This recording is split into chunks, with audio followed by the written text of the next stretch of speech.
Da tempo abbiamo cercato intanto di creare per i referenti di questi siti un luogo costante di confronto. Perché i siti hanno delle potenzialità immense, ma hanno anche tante problematiche.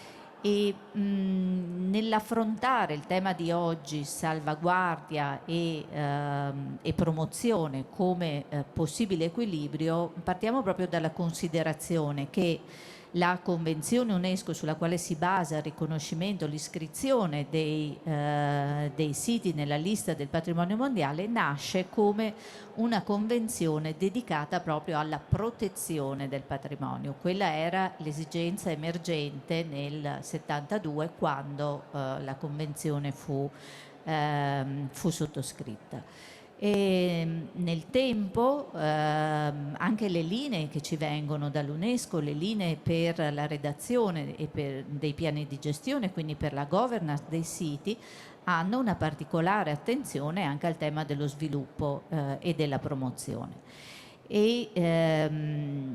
Temi non sempre facilmente conciliabili, ma che noi invece vogliamo con questo incontro di oggi dimostrare che ci sono dei percorsi possibili in questa conciliazione, anche in luoghi come ad esempio Venezia, che sappiamo avere tutte le sue problematiche, soprattutto derivanti dalla grossa pressione turistica, ma vogliamo far emergere un po' come gli organismi che governano questi siti si pongono questi problemi e quindi cercano strade per affrontarli e quindi proprio per trovare questo possibile equilibrio fra protezione e promozione. Quindi io darei la parola subito all'architetto Basili. La fornisco di microfono che credo che attiverà. Ecco, grazie. Sono molto felice di essere qui per poter parlare di questo argomento che sicuramente vede tutti i siti del patrimonio mondiale, sia a livello globale, italiano che regionale, su questo tema che è proprio come conciliare lo sviluppo e la tutela. E in questo contesto io farò un excursus su quelle che sono le metodologie e i principi e gli strumenti anche che l'UNESCO fornisce ai siti. Infatti quando parliamo, vado avanti? Quando parliamo di siti del patrimonio mondiale dobbiamo capire che questi siti sono attraversati da molte trasformazioni, sono delle città dove appunto ci sono delle infrastrutture, dove vivono le persone, lavorano e quindi necessariamente confrontarsi con il tema dello sviluppo è sicuramente una priorità. Ovviamente i piani di gestione sono uno strumento importantissimo per governare queste trasformazioni, anche per ascoltare e mettere a sistema tutta una serie di altre pianificazioni che insistono sul territorio. L'UNESCO infatti è impegnata da diversi anni a dare supporto ai siti attraverso una serie di appunto, metodologie, manuali. È evidente che parlando di siti del patrimonio mondiale, ciascun sito poi deve adeguare rispetto alle proprie specificità e caratteristiche quelle che sono gli enunciati e le metodologie e i programmi dell'UNESCO. Ovviamente quello che ritengo opportuno richiamare in questa sede è anche l'importanza che è sottolineata in vari strumenti metodologici dall'UNESCO riferita proprio all'eccezionale valore universale del sito. In tutte le policies, ma anche nelle linee, nelle guide, nei manuali e anche in tutti gli stati di conservazione dei siti, e io posso parlare con cognizione di causa perché per quanto riguarda Venezia e la sua laguna, uno degli aspetti fondamentali su cui l'UNESCO ha richiamato l'attenzione è proprio quella di mettere al centro quella che è il valore universale di questo sito, quelli che sono gli attributi del sito, che non parliamo soltanto di valori fisici, materiali, parliamo anche di tutto un sistema di valori intangibili, di tradizioni, di cultura, che non si esprime soltanto attraverso un ricordo di quella che era stata la Grande Serenissima, ma qui parliamo di valori e di tradizioni che devono innovarsi, e in questa innovazione deve essere un motore davvero per la sostenibilità. E quindi i manuali ci richiamano proprio questa attenzione anche ad adottare approcci integrati alla pianificazione. Non possiamo soltanto semplicemente guardare, come dire, sviluppare un piano di gestione che sia fine a se stesso, deve essere integrato rispetto a tutti gli altri piani, che siano piani urbanistici, piani per il cambiamento climatico, il turismo, l'ecologia, e questi manuali sono molto utili. Tra l'altro questo manuale che sto proiettando è un manuale fondamentale che noi che siamo addetti, diciamo, dei lavori conosciamo. Tra l'altro questo manuale è stato anche tradotto in italiano grazie anche al contributo dell'Associazione dei Beni Patrimonio Mondiale Italiani, ed è uno strumento di assoluta efficacia a supporto dei siti. Un altro aspetto che vorrei rilevare qui è che in questo equilibrio delicato tra le trasformazioni e lo sviluppo e la tutela ci sono anche delle linee guida per analizzare gli impatti di queste trasformazioni sul patrimonio. E qui parliamo di una metodologia che è stata sviluppata nel 2001 e che attualmente adesso è in fase di revisione, e che deve diventare, come dire, una sorta di manuale che tutti i tecnici comunali, professionisti, architetti, ingegneri, cioè tutti quelli che operano all'interno del sistema dovrebbero in qualche modo approfondire e quindi padroneggiare, perché gli impatti sul patrimonio spesso. Vi faccio un esempio: molti progetti che abbiano già avuto un'approvazione di VIA o di VAS poi ripresentano delle problematiche rispetto agli impatti sul patrimonio, quindi anche questo è un riferimento importante che dobbiamo far conoscere sempre di più. Un ulteriore momento importante è stato nel 2015, quando l'UNESCO stesso, attraverso questa policy per integrare i siti del patrimonio mondiale nello sviluppo sostenibile, c'è stato davvero un cambio di paradigma. Da un approccio meramente conservativo si sta davvero, anche la disciplina sta evolvendo, si sta passando ad un approccio proprio di considerare questi siti come dei laboratori della sostenibilità. E quindi questo è stato davvero un grosso momento, un momento molto importante anche all'interno della stessa UNESCO. Ecco, un altro importantissimo riferimento che immagino conosciate è proprio questa raccomandazione sul paesaggio storico urbano. Anche questo è un documento che è stato lanciato nel 2011, quest'anno ricorrono i 10 anni e c'è stato un dibattito molto interessante anche a livello di tutti i siti del mondo, e anche attraverso questa raccomandazione sul paesaggio storico urbano i siti vengono chiamati a pianificare i propri territori, considerando i siti stessi, ma anche le città, come dei sistemi dinamici in cui appunto non sono soltanto importanti, diciamo, gli edifici, i monumenti, ma anche tutto il sistema di valore e soprattutto quelle che sono le esigenze della comunità. Ecco, un altro importantissimo tassello con il quale noi dobbiamo anche confrontarci nella gestione dei nostri siti sicuramente sono gli obiettivi dell'Agenda 2030, che rappresentano ovviamente un riferimento fondamentale, e così anche la New Urban Agenda, che rappresenta un altro importantissimo riferimento. Non è un caso infatti che l'UNESCO stesso abbia individuato tutta una serie di indicatori per contribuire, diciamo, mostrare in che modo anche la cultura contribuisce al raggiungimento degli obiettivi dell'Agenda 2030. Avremo bisogno di una giornata per approfondire ovviamente tutte queste tematiche, ma insomma cerchiamo un po' di essere sintetici. Come ultima cosa vorrei illustrarvi, anche presentarvi questo toolkit del turismo sostenibile, anch'esso è stato sviluppato sempre dall'UNESCO, che è una guida veramente molto utile proprio per mettere al centro quello che è il valore universale del sito.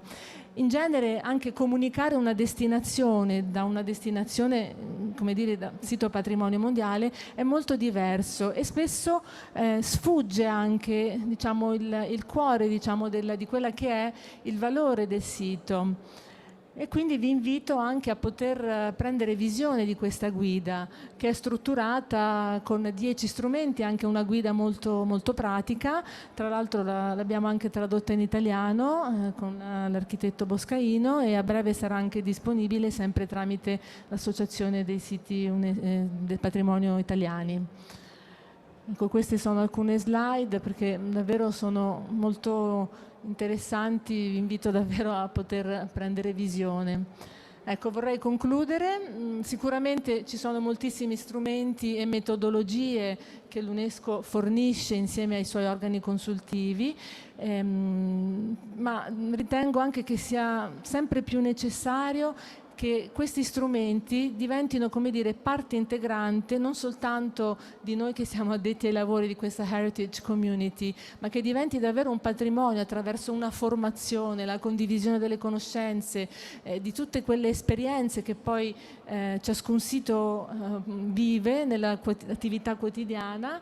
E questo ci permetterà sicuramente di contaminare reciprocamente le materie di cui ci occupiamo nelle nostre rispettive attività, ma sicuramente anche grazie a questo tavolo comunque regionale, al lavoro che stiamo facendo, stiamo lavorando molto, ecco, su questi aspetti. Io vi ringrazio. Ecco. Grazie a te, Katia. Ecco, se glielo passi tu, grazie. Allora, grazie all'architetto Basili per aver dato degli spunti. Ovviamente non è questa la sede per approfondire questa tematica, è però la sede per dare degli spunti sicuramente. Quindi abbiamo avuti diversi. Quello che a me è piaciuto molto è considerare il sito UNESCO come un laboratorio della sostenibilità, cioè fare di un sito di eccezionale valore un laboratorio della sostenibilità credo che possa essere assolutamente utile. Così come è utile il confronto all'interno del nostro tavolo. Katia diceva appunto che queste esperienze vanno condivise. E l'altra cosa che vorrei dire di quello che sta facendo la Regione è non solo che sta cercando di mettere attorno a un tavolo i siti UNESCO, ma vuole mettere attorno allo stesso tavolo i diversi referenti regionali nelle diverse materie che non avendo esperienza di valori UNESCO, di problematiche UNESCO, si trovano evidentemente in difficoltà ad affrontare tanti temi. Da cui l'importanza della crescita delle competenze e della formazione. Non tolgo altro tempo a Giuliano Vantaggi, che invece invito a parlarci dell'esperienza nel sito, insomma un sito di recente riconoscimento, ma che sta affrontando, anche per le caratteristiche che ha di essere un sito esteso, diffuso, sta affrontando le problematiche. Prego Giuliano. Grazie, ringrazio intanto che caricano la mia parte, e ringrazio perché è veramente un bel tema questo, anzi è il tema dei temi sui siti UNESCO, e noi come sito lo considero, le Colline del Prosecco, un sito neonato nell'UNESCO, perché dopo il riconoscimento del 2019 purtroppo gli eventi pandemici ci hanno stoppato per un anno abbondante, e quindi di fatto adesso stiamo iniziando i meccanismi che ci portano a promuovere un sito UNESCO e a tutelarlo nell'ottica dello sviluppo conservativo. Quindi facciamo delle considerazioni su questo sito, considerazioni che ci portano già a pensare sia ai meccanismi di promozione che dovremo mettere in atto e che adesso vi farò vedere, sia ai meccanismi di monitoraggio qualora questa promozione dovesse essere efficace, perché bisogna sempre avere un'attenzione alta sui siti UNESCO, nel senso che passatemi il termine, so che l'UNESCO non vuole, ma è un brand importante UNESCO, è un brand che il mondo conosce. Quando hanno fatto la più grande intervista che hanno fatto ai viaggiatori internazionali, hanno chiesto se conoscessero, quali enti internazionali conoscessero. L'UNESCO è risultata al 4º posto, dopo ONU, FAO e Croce Rossa, come conoscibilità internazionale, per quello parlo di brand. E quando gli hanno chiesto il perché lo conoscessero, hanno risposto perché tutela il patrimonio dell'umanità. E quindi di fatto vedete che questo campione intervistato, che era un campione che si sviluppava su quasi 4 miliardi di persone, era un segno di cosa vuol dire oggi essere sito UNESCO. E i territori, diciamo, scontano un po' questa consapevolezza quando passano da essere un sito normale di promozione turistica a essere un sito UNESCO, perché la consapevolezza delle popolazioni che lo vivono non cambia immediatamente, occorrono meccanismi decennali perché cambi la consapevolezza di essere oggi un sito patrimonio dell'umanità. Cambiano coinvolgendo le nuove generazioni, perché solitamente è quando noi facciamo formazione a scuola, nelle scuole medie, nelle scuole superiori, nelle università, che la consapevolezza cambia di vivere in un patrimonio dell'umanità, e cambia per una questione particolare. Io ho fatto tanti anni di formazione sui siti, cambia non tanto perché non è che diciamo, l'adulto sia così facile da convincere che qualcosa è cambiato, ma quando voi parlate a un ragazzo, questo ragazzo capisce perfettamente alcuni temi, torna a casa, lo racconta ai genitori, i genitori si convincono di cosa vuol dire vivere in un patrimonio dell'umanità, si convincono del fatto che oggi ci guarda il mondo. Questa è la sostanziale differenza tra il prima e il dopo. Io cerco di farvi vedere un po', adesso se parte il video, non so se riescono a farvelo vedere, così vi faccio vedere. Le colline di Conegliano Valdobbiadene, paesaggio del Prosecco Superiore, sono ora patrimonio dell'umanità UNESCO. Questo piccolo territorio rurale tra Venezia e le Dolomiti è la casa di migliaia di viticoltori che da generazioni se ne prendono cura. Grazie al loro lavoro, un paesaggio per natura arduo e fragile è divenuto uno scenario unico, di grande e sorprendente bellezza. Sono 3 le caratteristiche di valore universale da proteggere e valorizzare. La morfologia delle colline, che disposte in cordonate da est a ovest, formano una serie di rilievi irti e scoscesi, intervallati da piccole valli parallele tra loro. L'uomo ha saputo nei secoli adattarsi alle loro peculiarità, modellando le ripide pendenze e perfezionando le tecniche agricole. I ciglioni, particolari terrazzamenti dove per sostegno non si usano pietre, ma terra ed erba, rispettando il paesaggio e rendendo più solidi i versanti. Lo sviluppo di un paesaggio agrario a mosaico, nel quale tanti piccoli appezzamenti di vigneto appartenenti alle diverse famiglie sono intervallati da boschi e prati che funzionano come efficace rete ecologica.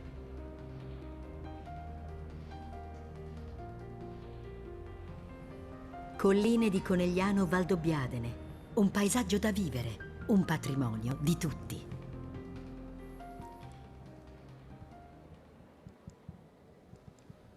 Vedete come questo sito, che è già un sito molto delicato di suo, sarà un laboratorio di turismo sostenibile, come diceva la dottoressa Bressani.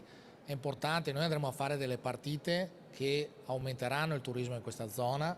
Dopo vi faccio vedere i dati per far capire come stamattina ha annunciato il governatore, come cambierà il numero di turisti che potrà visitare le colline, ma allo stesso modo noi dovremo già prepararci con sistemi di monitoraggio per evitare che questo turismo sia impattante in maniera negativa. Bisognerà che sia impattante in maniera positiva, in modo che riusciamo a narrare perfettamente cosa vuol dire patrimonio dell'umanità. avete visto dalla dichiarazione di Baku che c'era nel video il motivo per il quale sono patrimonio dell'umanità, e cioè i ciglioni, il paesaggio a mosaico, l'hogback, tutte quelle caratteristiche che l'uomo ha disegnato sulle colline, perché di fatto sono veramente, i viticoltori sono stati degli architetti del disegno, sembrano disegnate, in alcuni momenti della giornata sono meravigliose. Quindi arriveranno su questo territorio, che è un territorio core buffer di 15 comuni, sono 12 della core e 3 della buffer. Esiste anche, voluta dalla regione, una zona commitment, cioè una zona di impegno che recepisca le buone pratiche che le prime 2 zone metteranno in atto per poterle replicare. Vedete come l'areale è un'estensione importante, ma la cosa che volevo farvi vedere è come cambierà il turismo nei prossimi anni. Quello di cui si parlava stamattina era che nel 2019 il dato era 385.000 pernottamenti, con la buffer compresa 440.000 pernottamenti. Nel 2020, causa Covid, abbiamo perso il 45%, quindi non abbiamo perso moltissimo rispetto a altri siti, ma perché per fortuna è un sito che è percepito come outdoor, e quindi il turismo outdoor, lo stare fuori, ha agevolato moltissimo questa minor perdita per quanto riguarda il turismo. Oggi si va verso un turismo più individuale, più a piccoli gruppi dopo il Covid, con richieste di soluzioni anche tailor made. Si va verso una grande richiesta di esperienze outdoor, e quindi nel contesto collinare lo sviluppo di esperienze trekking e di esperienze bike, che sono le 2 parti dell'outdoor che portano più turismo sostenibile ovviamente.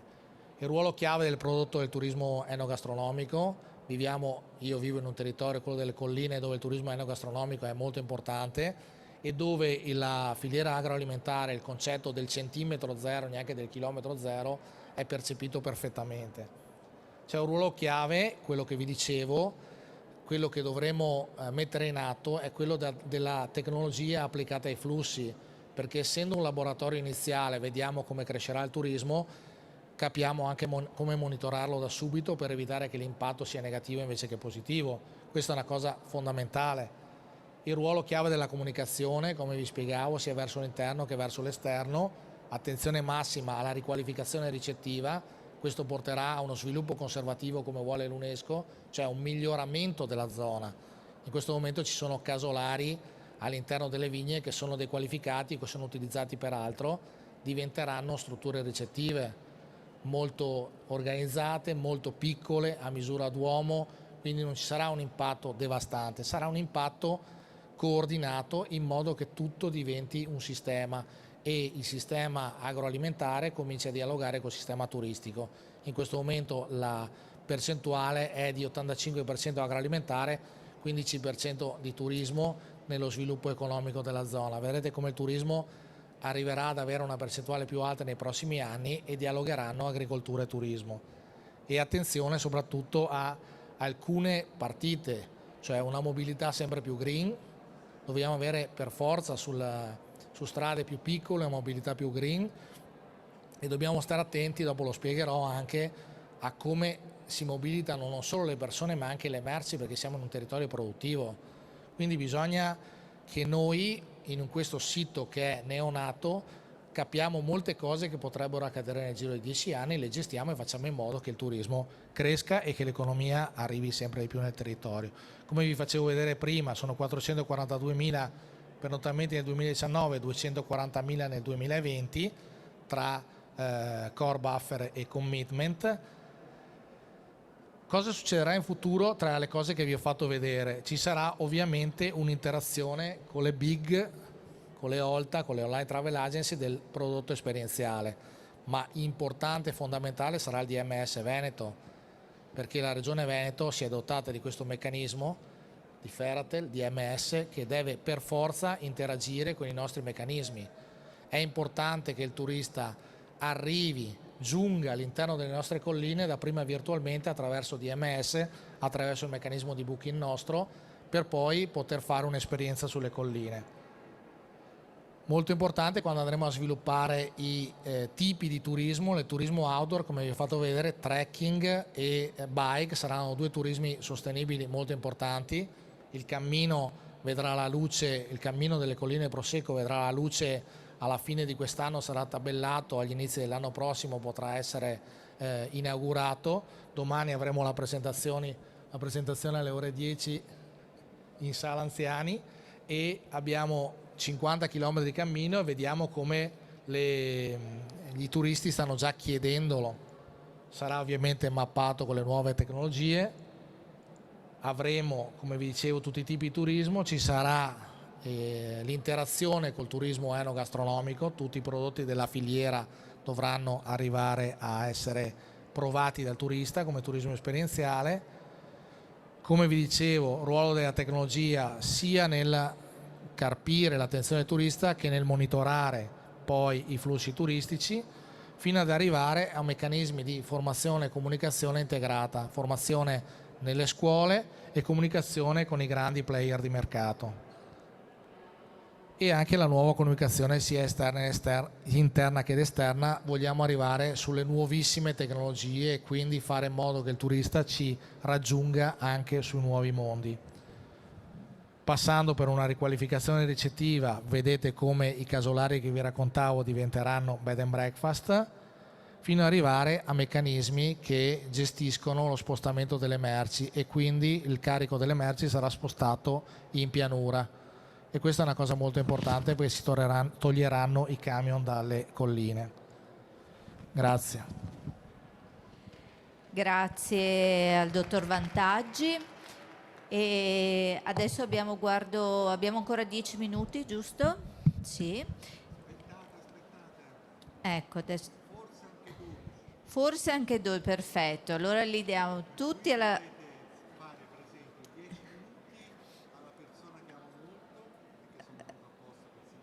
Bene. Vabbè, intanto facciamo parlare la professoressa Marson, che come vi anticipavo è di grande supporto al nostro tavolo di coordinamento. Le abbiamo assegnato il compito di cercare di farci capire qual è il valore aggiunto del coordinamento fra i siti UNESCO. Grazie. Grazie Fausta. Sì, noi come Università UAV di Venezia da qualche anno stiamo supportando il tavolo di coordinamento regionale dei siti UNESCO nel cercare di capire come insieme far sì che questi siti UNESCO, rubo una battuta a Vantaggi, siano all'altezza del brand UNESCO, no? Perché sappiamo che è un bel problema quello che ci sia anche nel turista, visto che siamo qui alla Borsa del Turismo, l'attesa rispetto a un'esperienza che si apprestano a vivere e come in caso di delusione questo sia, come dire, un boomerang negativo per la stessa attrattività turistica. Ecco, da questo punto di vista il ruolo che la Regione può svolgere, grazie anche alle proprie diverse competenze in materia di turismo, ma anche di governo del territorio in senso lato, di promozione della cultura, eccetera, è fondamentale e in qualche modo devo dire che questo nostro lavoro spero stia aiutando a dimostrarlo. Noi come Università UAV di Venezia, oltre ad avere due cattedre UNESCO, abbiamo una filiera didattica e di ricerca sui temi della pianificazione del territorio che arriva fino al dottorato in pianificazione del territorio e politiche pubbliche, appunto, che io ho l'onore e l'onere di coordinare. Diciamo che mi preme richiamare un pochino appunto l'esperienza regionale della Regione Veneto, perché rappresenta a livello nazionale anche un esempio virtuoso, nel senso che non sono moltissime le regioni italiane che hanno provato a coordinare appunto i propri siti, e la presenza della regione come soggetto responsabile, vorrei ricordarlo, in tutti i siti, perché sappiamo che diversi siti hanno un soggetto referente che la responsabilità maggiore rispetto anche all'UNESCO, eccetera, è del coordinamento nazionale. E tuttavia, appunto, le regioni, in questo caso la Regione Veneto, è individuato come soggetto responsabile da tutti i siti UNESCO presenti sul territorio regionale. Quindi ha un ruolo, diciamo, potenzialmente attivo. C'è qualche altra regione in Italia che nel corso degli anni 2000 ha intrapreso delle azioni significative a questo riguardo, però la Regione Veneto è quella che con maggior continuità, direi, appunto svolge un'azione in tal senso. Nel 2006 è stato istituito formalmente il tavolo di coordinamento dei siti. Dal 2018-19 poi vedremo più nel dettaglio, noi abbiamo attivato questa relazione di supporto grazie anche agli esiti delle prime ricognizioni, dei primi approfondimenti condotti congiuntamente. La Regione nel 2019 non soltanto ha rinnovato il tavolo di coordinamento dei siti, ma ha istituito un tavolo molto promettente, direi, destinato appunto al coordinamento interno alla Regione delle diverse competenze che hanno delle significative interazioni con ciò che avviene nel territorio e nelle politiche regionali rivolte ai siti stessi. È un coordinamento che si avvale dell'esperienza proprio svolta in relazione alla candidatura del Prosecco dalla Regione. La Regione aveva attivato un tavolo specifico di coordinamento proprio per seguire la candidatura delle colline del Prosecco e quindi, come dire, basandoci, facendo leva su questa esperienza pregressa, come dire, c'è questo nuovo organismo che davvero potrebbe rappresentare la marcia in più in qualche modo della Regione Veneto per essere all'altezza del brand UNESCO e trovare il modo davvero di fare sistema insieme. Mi piace ricordare il fatto che nella delibera che istituisce questo tavolo appunto c'è un'espressione che mi ha colpito, che è quella dell'importanza di agire in modo corale per fare sistema. E mi sembra una bella metafora perché nel coro appunto tutte le voci devono essere all'altezza, deve esserci però anche un direttore in qualche modo del coro, devono esserci delle partiture musicali che tutti seguono e davvero sarebbe bello se si riuscisse a dare gambe a questa metafora, no? Nelle azioni che ci attendono. Nella prima ricerca di supporto al tavolo di coordinamento dei siti, che è stata svolta tra 2018 e 2019 da IUA con 2 borsisti, abbiamo messo a fuoco alcune questioni e opportunità che riguardano l'azione di coordinamento, no? E che sono appunto l'urgenza, in qualche modo l'importanza di integrare le relazioni tra le varie articolazioni dell'amministrazione regionale e la consapevolezza all'interno delle varie articolazioni dell'ente su come le poste in gioco relative alle scelte che direttamente o indirettamente impattano sui siti siano da considerare appunto con particolare attenzione. C'è una questione, una necessità di codificare maggiormente le relazioni tra soggetto referente e soggetti responsabili. Sappiamo se siamo in un momento nel quale, diciamo, la fluidità delle relazioni, come dire, va per la maggiore rispetto a dei coordinamenti forti, e però ciò detto è importante che anche rispettando appunto i rispettivi ruoli, anzi questo è un aspetto fondamentale, come dire, ci siano relazioni in qualche modo più chiare tra questi soggetti.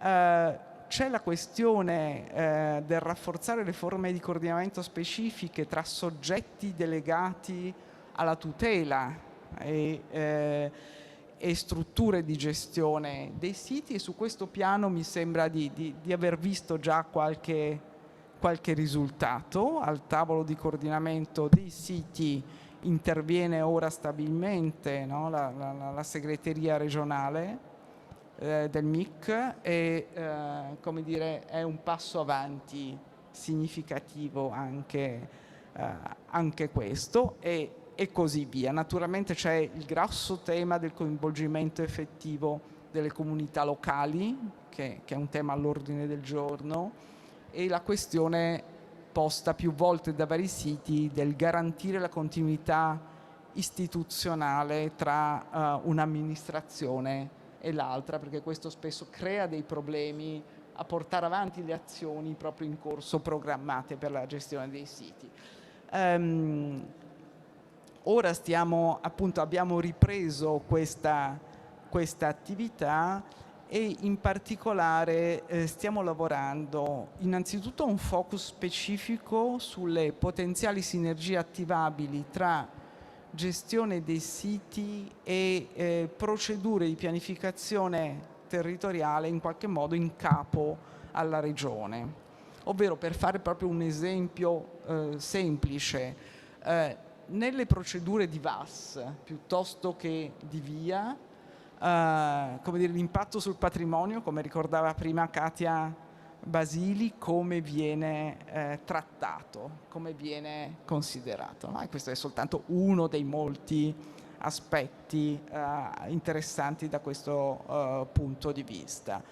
E un altro aspetto centrale, secondo me, è la messa a fuoco, da un lato, di come vanno mutando gli approcci alla gestione dei siti, cioè l'enfasi che fino a qualche anno fa c'era sui piani di gestione a livello del dibattito anche europeo sulla gestione dei siti sembra per molti aspetti superata a favore di diversi strumenti di programmazione che siano più adeguati a gestire i diversi obiettivi, il raggiungimento di diversi obiettivi, e questo credo sia un aspetto importante che andremo ad approfondire a breve insieme.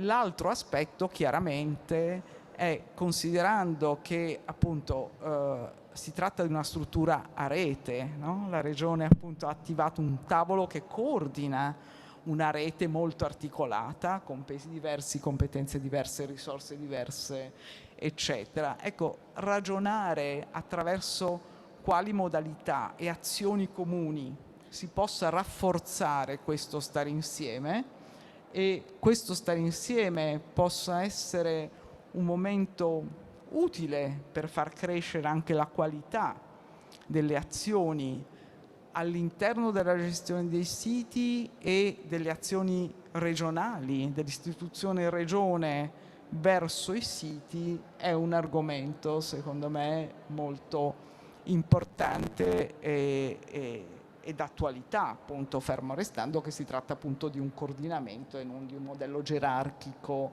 di rapporto tra le diverse istituzioni.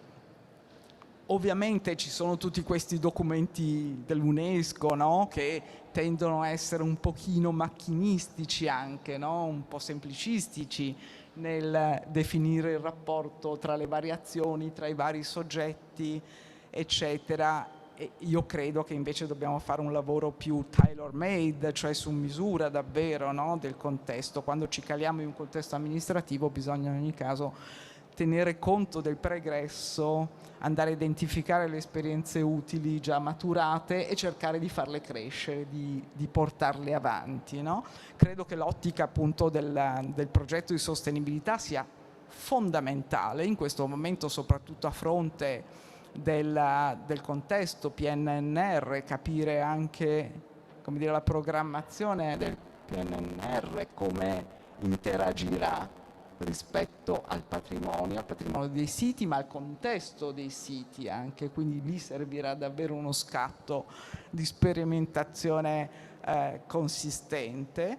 E credo che un altro tema infine sia quello appunto del monitoraggio non tanto e non solo dello stato dei siti, no? Ma anche delle azioni messe in campo dai soggetti responsabili dei siti verso i siti, quello dell'accountability come si dice, e questo tema dell'accountability a sua volta credo sarà nel futuro fondamentale anche rispetto al turismo, cioè i siti si posizioneranno rispetto alla domanda turistica sul piano dell'offerta, anche dando prova, appunto, credo, della capacità di una gestione sostenibile, attenta alle comunità locali, attenta al patrimonio e così via. Quindi il campo di sperimentazione che abbiamo davanti è davvero ampio e credo che abbia una relazione diretta appunto con i temi di cui questo salone si occupa oggi. Grazie. Grazie alla professoressa Marson, grazie a tutti i relatori che sono stati a questo tavolo. Insomma, credo che spunti ne siano emersi veramente tanti, sia emersa la complessità del tema, sia emersa la complessità del lavoro di chi si occupa dei siti UNESCO. Io faccio solo una piccola notazione così: il tavolo nasce nel 2006. Nasce da un'esigenza, come tante volte anche le grandi iniziative nascono poi da degli spunti anche più banali o più concreti. Allora avevamo l'esigenza di mettere assieme i siti per fare le domande per la legge 77, no? Perché uno dei criteri era che fossero delle domande comuni, e quindi abbiamo detto, beh, insomma, stimoliamoli. Quando poi ci siamo trovati ripetutamente attorno a un tavolo, nel frattempo il mondo si è complicato, tutto è diventato più complesso, le sensibilità si sono affinate, insomma dal 2006 al 2021 devo dire che il mondo è cambiato, il tavolo è cambiato col mondo e quindi insomma cerchiamo di fare in modo che questo tavolo sia utile a tutti i soggetti che lo compongono e contiamo come sempre molto su tutti voi, sulle vostre esperienze e sul supporto dello IUA. Grazie.